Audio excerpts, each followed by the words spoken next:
Hello friend, রান্না ঠান্না হচ্ছে। তো তোমাদের অনেকেরই হয়তো রান্না বান্না হয়ে গেছে, আমার রান্না চলছে। আলুটা সিদ্ধ করলাম, ডিমটা সিদ্ধ করলাম, আলুটা ভাজবো, ডিমটা ভাজবো, মানে হবে ডিমের তরকারি।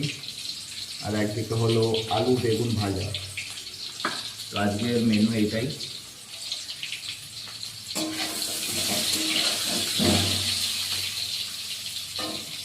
এদিকে সব মশলা পেস্ট হয়ে গেছে, আদা রসুন পেঁয়াজ।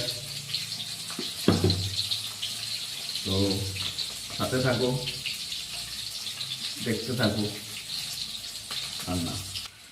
আলুটা ভাজা কমপ্লিট, তো আলুটা তুলে নিচ্ছি।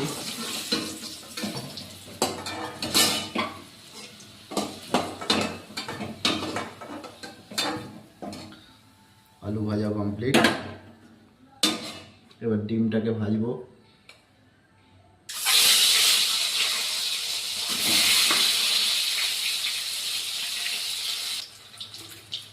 তো আমার ডিমটাও ভাজা কমপ্লিট।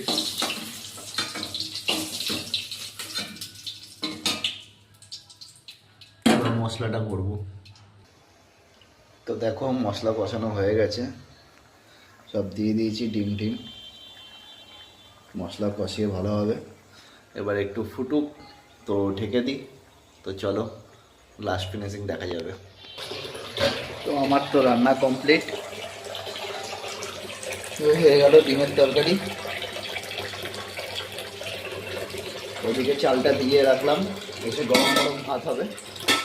এই তরকারি এদিকে দেখালাম বেগুন আলু ভাজা। তো চলো দেখা হবে আবার পরের ভিডিওয়ে। টাটা, এখন অনেক কাজ আছে, আবার বাসনগুলো ধুতে হবে সব।